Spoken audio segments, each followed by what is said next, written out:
Industri mebel dan kerajinan Indonesia tengah menghadapi ancaman serius dari kebijakan baru Amerika Serikat. Ini lantaran Presiden Donald Trump berencana menerapkan tarif impor sebesar 32% untuk produk-produk dari Indonesia, termasuk furnitur dan kerajinan. Belum lama diumumkan Trump, dampak dari penerapan tarif ini sudah mulai dirasakan pelaku industri mebel nasional. Banyak buyer asal AS kini menunda pembelian produk mebel dari Indonesia. Beruntung Trump kini menunda tarif impor selama 90 hari untuk puluhan negara, termasuk Indonesia. Pelaku industri mebel pun berharap, jeda 3 bulan ini benar-benar dimaksimalkan pemerintah untuk melakukan negosiasi tarif dengan otoritas AS. Himpunan Industri Mebel dan Kerajinan Indonesia atau HIMKI, mendesak pemerintah segera mengambil langkah diplomasi yang kuat guna memastikan produk mebel nasional tetap bisa masuk ke pasar AS tanpa hambatan tarif. Di sisi lain, mereka juga berharap pemerintah fokus memperbaiki iklim bisnis di dalam negeri, sehingga industri ini benar-benar memiliki daya saing. Jika kedua hal itu dilakukan, HIMKI optimistis perang tarif justru bisa mengungkit kinerja ekspor mebel ke AS. Namun, jika pemerintah bergeming, maka industri ini bakal terdampak besar dari kebijakan Trump. Industri ini dipastikan mengalami kontraksasi lantaran AS merupakan pasar ekspor utama bagi industri mebel nasional, dengan pangsa pasar mencapai 53%. Nah, untuk mengetahui dampak lebih jauh dari perang tarif ini, dan apa saja langkah yang perlu dilakukan pemerintah untuk meningkatkan daya saing industri mebel nasional, berikut wawancara Ketua Umum HIMKI, Abdul Sobur dan jurnalis Kontan TV, Hafid Febri melalui sambungan Zoom. Jadi apa yang dibaca atau didengar di berita dimanapun memang sangat santer ya saat ini. Amerika Serikat dalam hal ini Presiden Donald Trump menyampaikan statement memberikan tarif masuk ke seluruh dunia ya, sehingga Indonesia pun kebagian tarif di 32%. Namun belakangan kan Mas Hafid ya, Mbak Damayanti, lumayan nih kita ditangguhkan 90 hari. Sehingga ada ruang bagi Indonesia ya, bagi kita semua untuk negosiasi sebetulnya. Karena bagaimanapun untuk konteks industri mebel dan kerajinan ini sangat penting sekali. Karena market kami itu terbesar nasional itu ke Amerika Serikat. Itu 53,6%. Bayangin tuh. Ya. Baru sisanya ke 115 negara. Ya. Jadi nomor 2 ke Jepang, nomor 3 Belanda dan seterusnya gitu ya. Jadi kita bisa tahu kalau tarif itu benar-benar diberlakukan, agak merepotkan bagi kita semua ya. Rancang pasti industri kita. Kita sudah pernah membuat kalkulasi, bila efektif itu tarif diterapkan, kemarin kan di tanggal 9 tuh penurunan tuh bisa mencapai 15-20% itu ya. Penurunan angka ekspor kita ke Amerika Serikat. Ke Amerika. Begitu Mas. Apakah sudah ada pengurangan permintaan atau penundaan pesanan Pak dari mitra bisnis di Amerika Serikat imbas dari rencana penerapan tarif 32% oleh Donald Trump ini? Betul. Begitu ini diinfo ya, itu langsung buyer itu memberikan kabar lanjutan dalam pengertian bahwa mereka minta dulu ditunda untuk barang yang belum dikirim. Tapi kalau yang sudah terlanjur kami kirim di perjalanan, sekarang masih berada di tengah laut itu nggak masalah ya. Gimana stopnya kan nggak bisa balik lagi. Untungnya itu kan ditangguhkan, jadi selamat itu barang berarti kan belum kena tarif 32%. Nah jadi mereka sudah memberikan kabar ke kita bahwa untuk barang yang memang belum dikirim, mereka minta ada beberapa yang ditunda. Ada beberapa yang memang sudah juga melakukan negosiasi harga. Karena secara prinsip buat mereka itu, karena mereka mungkin juga ingin berpartner dengan kita, karena terus terang di Amerika sendiri juga tidak mampu membuat barang dengan kualitas atau jenis yang diproduksi oleh Indonesia. Sehingga buyer melakukan pendekatannya, kalau mereka kena tarif masuk, mereka ingin bagi dua. Jadi kalau kena 32, itu artinya dibagi dua Mas. Ya, masing-masing 16%. Kan itu merepotkan ya kita. Ini ada komitmen seperti itu dari beberapa buyer ya yang kita terima. Oke. Sekarang Dengan ini mayoritas kan kalau 54% itu kan mayoritas ngirimnya ke Amerika Serikat itu. Iya. Pak, dengan misalnya ditanggung bareng 50-50, 16% buyer, 16% eksportir, apakah ekspor produk mebel kita di pasar AS tetap kompetitif, Pak, dibandingkan dengan negara kompetitor lainnya yang juga mengekspor produk serupa ke Amerika Serikat? Ya, kan selama ini sudah berjalan puluhan tahun ya. Pemain utama untuk industri mebel dan kerajinan ke Amerika Serikat itu kan yang dihitung di dalam data mereka itu ada 6 ya. Pertama Cina, kedua Vietnam, kemudian Meksiko, kemudian Kanada, kemudian Italia dan Indonesia.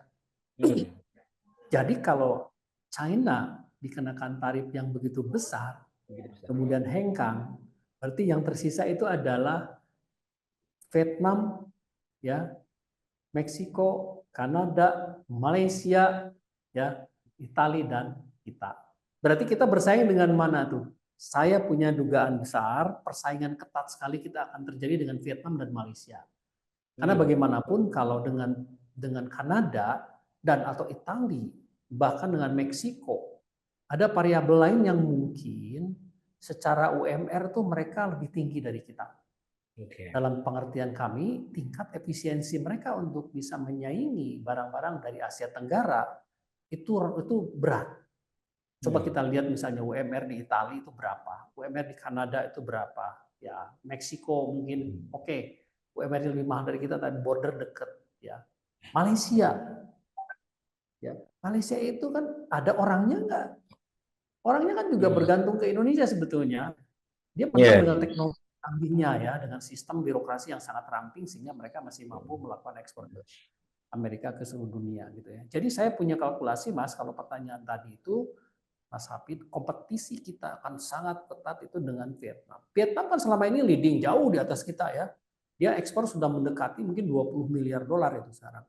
Ya, kita baru mencapai angka 1,3 miliar dolar. Artinya kita kurang lebih hanya di angka berapa persennya itu ya, hanya kurang lebih di angka 10%-nya pun nggak nyampe dengan kemampuan mereka itu ya. Jadi kita bisa melihat bahwa kalkulasi kita kalau misalnya masuk ke Amerika Serikat, di mana Vietnam misalnya ekspor di angka 9 miliar dolar, ya, kemudian Indonesia 1,3 miliar dolar, kan efek kita berarti kan kurang lebih 20%. Jauh. Nah, tetapi Vietnam kan punya sanksi lebih besar dari kita. Selisihnya kalau nggak salah 14% itu ya, Mas. Apa 14%? Dia lebih besar dari Indonesia, Pak. Nah, itu ada ruang untuk berkompetisi. Tetapi angka selisih di 14% katakanlah, Vietnam ini hebat sekali. Dia selain punya UMR lebih rendah, regulasi yang begitu rapih, dan pro bisnis memungkinkan dengan perbedaan tarif itu mereka sangat bisa bersaing dengan kita. Sehingga apa? Ceruk yang ditinggalkan oleh Cina di angka kurang lebih 10 miliar dolar itu akan menjadi rebutan bagi negara-negara yang ditinggalkan. Ada Meksiko, Indonesia, Malaysia, dan Italia. Itu rame itu nanti ya. Dalam pengertian saya menghimbau kepada pemerintah sekarang waktunya betul-betul mendukung industri mebel dan kerajinan untuk bisa berkompetensi dengan daya saing yang lebih baik. Supaya apa? Kita bisa naik misalnya 100% deh ke sana ke Amerika. Gitu. Kan lumayan. Jadi 2,6 miliar dolar itu kan, karena kalkulasinya Mas, menarik sekali. Setiap 1 miliar dolar kami sudah pernah membuat kalkulasi. Itu bisa menampung di 100.000 tenaga kerja. Karena sekarang ini in-house kami itu di 400.000. Ya, dengan total ekspor kurang lebih sekitar 2,6 miliar dolar. Dengan kerajinan kita pernah mencapai 3,5 miliar dolar. Itu di 400.000. Belum lagi sourcing ya, artinya mitra kami yang memasok ke dalam kami yang tidak langsung melakukan proses produksi di dalam gitu kan. Itu besar sekali. Jadi Indonesia ini mempunyai potensi untuk bisa menyerap tenaga besar dengan menggelar Iya. industri mebel dan kerajinan. Oke. Pak Sobur, dari penjelasan Bapak barusan, artinya perang dagang atau perang tarif yang ditabuh oleh Trump ini justru membuka peluang cukup besar bagi industri mebel kita untuk melipat gandakan penjualan ekspor ke pasar Amerika sebenarnya ya Pak. Karena kebetulan juga Trump mengenakan tarif juga lebih besar dari Vietnam, hanya karena mungkin di Vietnam industrinya lebih kompetitif sehingga dia bisa tetap bersaing dengan produk mebel Indonesia yang dikenakan tarif lebih rendah dari mereka. Tadi Bapak sempat menyinggung butuh dukungan dari pemerintah untuk memaksimalkan peluang ini agar industri mebel bisa tumbuh, kinerja penjualan di Amerika bisa tumbuh lebih besar dan bisa berdampak terhadap terbukanya lapangan pekerjaan yang cukup signifikan. Bentuk dukungan pemerintah ini apa nih Pak? Karena ini kan sebenarnya peluang di depan mata yang harus bisa benar-benar dimaksimalkan oleh industri mebel nasional untuk melipat gandakan penjualan ke pasar ekspor, dan kebetulan ini industri yang memang penyerapan tenaga kerjanya juga cukup signifikan di tanah air. Ya, kan kalau kita rinci ya satu persatu, Mas Hafid ya, sama Bu Damayanti, kita ini kan tahu persis kan di Indonesia ini birokrasi masih menjadi persoalan, ya, regulasi masih berbelit, ya. Kadang ada kebijakan-kebijakan yang belum pro dunia usaha. Nah, ini yang mungkin secara umum pemerintah harus sudah mulai melakukan proses deregulasi. Ya, deregulasi dalam pengertian penyederhanaan sejumlah urusan atau aturan yang memungkinkan kita bisa lebih simpel, lebih cepat di dalam mekanisme proses bisnisnya. Dan memang harus membuang yang tidak penting. Contoh misalnya di Indonesia, saya ambil beberapa contoh saja. Ada di industri kami itu regulasi yang menghambat dalam pengertian bahwa wajib kita melakukan mandatori atas SPLK misalnya ya, sistem verifikasi legalitas kayu. Nah, legalitas kayu dimaksud ini ketika kita masuk ke Eropa, mereka juga mewajibkan dengan aturan yang mereka punya. Walaupun dasarnya voluntary, yaitu FSC misalnya. Karena itu berasal dari mereka. Sehingga kita menjadi dua, pemakaian menjadi dua certified. Nah, hemat kami, kan itu mahal sekali biayanya. Jadi kalau pemerintah kita serius mau mendukung dunia usaha, khususnya industri mebel dan kerajinan di hilir, nggak perlu tuh SPLK dipraktekkan, diwajibkan di hilir, cukup di hulunya aja. Ya, di hilir nggak perlu. Itu berapa ratus miliar kita menghemat anggaran. Kan yang penting hulunya kita komit terhadap pelestarian lingkungan. Kami kan membeli dari hulu pasti. Nggak mungkin tiba-tiba usaha mebel nanam kayu sendiri, nggak ada itu. Kita kebanyakan beli dari tengah, beli dari hulu, yaitu dari APH. Itu salah satu contoh. Kedua, kita tahu persis bunga bank kita itu mahal. Jadi di sini mungkin ya tentu saja saya paham ini bukan tanggungan pemerintah ya. Jadi dari sisi perbankan pun kita harus bisa mendapatkan bunga yang kompetitif. Kita butuh bunga yang bisa bersaing. Coba kita lihat di ASEAN pasti kita salah satu yang termahal. Ini mulai ya. Supaya apa? Beban daripada bunga tadi tidak menjadi persoalan. Yang ketiga, kemudahan di dalam mendapatkan bahan-bahan yang dari impor yang kemudian untuk kita ekspor. Itu kan ada dari pemerintah aturan yang disebut KITE dan atau KITE EKM ya. Kemudahan impor untuk tujuan itu dipermudah untuk bisa dapat itu. Dan disosialisasi secara masif, sedikit sekali yang bisa dapatkan aturan itu. Ya. Kebetulan saya sendiri sebagai ketua umum HIMKI dapat misalnya, tapi yang lain bagaimana? Ya. Kita mudahkan, kita berikan itu semudah-mudahnya. Yang penting komitmennya adalah bahan baku yang kita impor menjadi murah dan tujuannya untuk diekspor lagi. Kalau di dalam domestik tentu saja akan dikenakan pajak, kan? Itu contoh Mas. Dan ketiga, yang keempat, kelima dan seterusnya termasuk premanisme yang belakangan marak. Ini juga persoalan yang bisa membuat kita ini berbiaya mahal. Karena apa? Ada kegiatan-kegiatan yang tidak perlu, kemudian gangguan yang tidak perlu, kemudian muncul. logistik yang mahal itu juga Hmm. persoalan. Bagaimana misalnya ya tracking barang dari pabrik ya menuju pelabuhan itu mahal sekali. Gimana caranya itu? Karena apa? Tolnya semua berbayar mahal. Kalau di Vietnam nggak ada tuh yang kayak gitu. Di Cina tuh pendek-pendek aja dan simpel semua. Termasuk nanti THC dan lain-lain. Jadi sebetulnya kalau kita urai satu persatu, ya Mas Hafid, banyak sekali.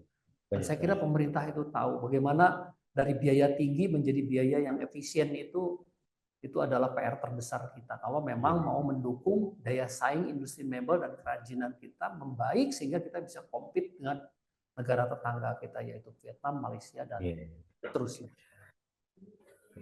Artinya Pak, ekonomi biaya tinggi inilah yang membuat produk kita menjadi kurang kompetitif di pasar ekspor ketika harus berkompetisi misalnya dengan produk dari Vietnam misalnya ya.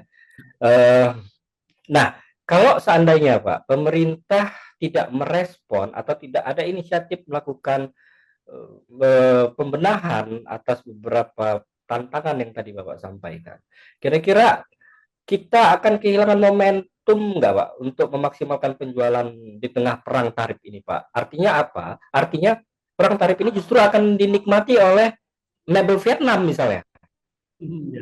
Malah Malaysia mungkin ya. Jadi itu benar itu Mas Hafid. Selama ini kan kita udah kehilangan momentum karena bagaimanapun Vietnam itu kan belajar dari kita dulu. Perusahaan mebel, kopi dan lain-lain itu. Tapi mereka udah melampaui kita sekarang. Bayangin tuh dengan hanya 1/6 ya luas wilayah dari kita dan penduduknya 2/6 ya, merdekanya tahun 76 ya. Tapi dia bisa melompat mengalahkan 6 kali lipat dari kita, gimana bisa itu? Ada apa dengan Vietnam kan? Luar biasa. Persoalannya adalah berarti ada apa dengan Indonesia? Padahal kita punya luas lahan tropis atau yang terbesar di dunia nomor 3 setelah Brazil, Zaire. Berarti apa? Bahan baku di sini melimpah. Tapi kenapa ada masalah? Terus jumlah penduduk tadi saya katakan, kita lebih besar jumlah penduduk dan talented, punya skill yang tinggi Indonesia itu. Terbukti bisa masuk ke Amerika dan mereka tidak bisa membuat barang yang kita bikin ya. Jadi artinya memang ada comparative advantage yang dimiliki oleh Indonesia yang itu harus ditopang dengan sejumlah aturan atau regulasi yang mendukung supaya apa? Momentum itu bisa diperoleh oleh kita ke depan ya. Ini kesempatan baik saya kira kalau nyatanya perang dagang dengan Cina ini terus berlanjut dan dia masuk dari Cina itu tetap tinggi dan barang-barang dari Cina itu kan lebih dari 10 billion tadi saya katakan ya. Kesempatan baik ini Mas. Kalau target Himki saja ini mencapai 6 miliar dolar setahun kan kita tinggal bisa masuk ke Amerika aja gitu lebih besar ya dalam 2029 kami itu ya. Itu pasti terlampaui Mas kalau kita perkuat ya ke sana. Karena kita udah mengerti pasar Amerika yang diperlukan itu apa, sudah tahu persis ininya kondisinya. Ya. Selama ini kan terhalang karena apa? Pertarungan yang dengan harga yang sangat sensitif dengan Vietnam dan Cina.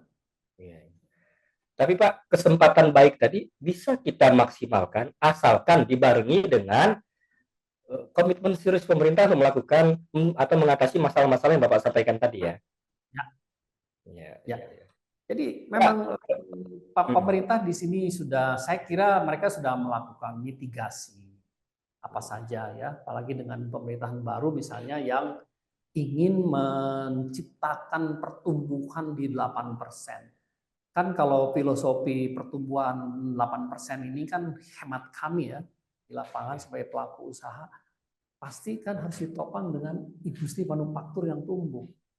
Terus lapangan kerja mau digelar dengan industri apa kalau bukan manufaktur? Ya. Nah, kami punya komitmen kalau pemerintah melakukan dukungan yang masif dan industri ini tergelar, pasti kan ada lapangan kerja yang diciptakan. Kalau tadi kami omset dengan kurang lebih sekarang 2,6 miliar, ada tergelar 400.000, kita bisa bayangin kalau kita naik 100%, itu lapangan kerja bisa bertambah 2 kali lipat. Kan itu adalah poin yang mungkin secara bertahap kita harus capai. Ya, insentif-insentif dari pemerintah justru harus diberikan kepada kita ya. Misalnya dukungan untuk pembelian alat dan teknologi yang canggih supaya kita bisa efisien misalnya. Keluarkan anggaran itu. Dukungan untuk R&D dan pengembangan di inovasi. Bahkan dukungan untuk marketing supaya kita bisa penetrasi lebih dalam ke pasar Amerika dan pasar di luar Amerika. Ya. Kira-kira gitu Mas Hafid. Pak, di tengah munculnya hambatan tarif Trump ini ada nggak Pak upaya juga yang dilakukan oleh pebisnis mebel untuk melakukan diversifikasi pasar ekspor ke negara-negara lain, dan kemana saja itu Pak kira-kira?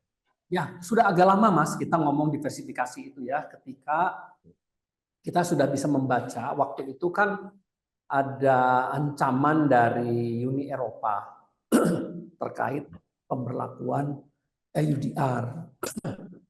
EUDR ini lumayan bisa memukul kita karena apa?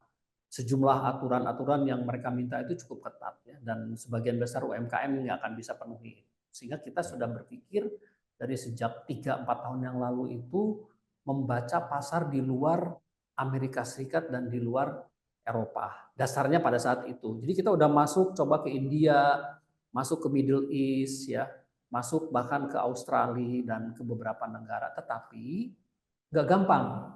Kita perlu waktu. Yang di depan mata kita ini kan udah pasti 53,6% itu masuk ke Amerika.